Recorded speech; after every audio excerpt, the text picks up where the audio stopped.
Եվ ինչ են իրենք հաշվի առնում։ Իրենք հաշվի են առնում, որ կա իշխանություն Հայաստանում, որը չի բարձրաձայնում Ղարաբաղի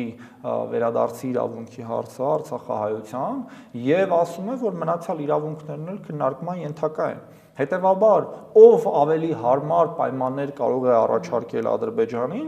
եթե ոչ այս իշխանությունը։ Մենք օրինակ շատ հստակ ասում ենք, որ վերադարձի հարցը պետք է լինի անկյունակարը մեր արտաքին քաղաքականության, ոչ թե որպես ռազմատենչ քաղաքականության հենք, այլ արտաքին սպառնալիքները եւ Ադրբեջանի պահանջները չեզոքացնող միջոց։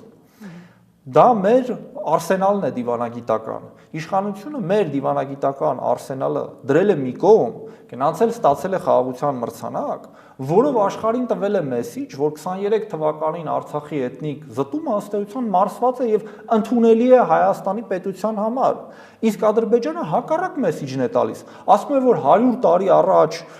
առաջին հանրապետությունների ստեղծման ժամանակ որքան ադրբեջանցի լքել է Հայաստանի տարածքը, որովհետև վերհիշենք նաև, որ շատ հայերել են լքել նաև Ադրբեջանի տարածքը այդ ժամանակահատվածում, ասում են պետք է վերադառնան, եւ ով կարող է ավելի լավ է իր օրակարգին աջակցել, եթե ոչ մի իշխանություն, որը սեփական արսենալը չի օգտագործում եւ ընդունում է դիմացի փաստարկները։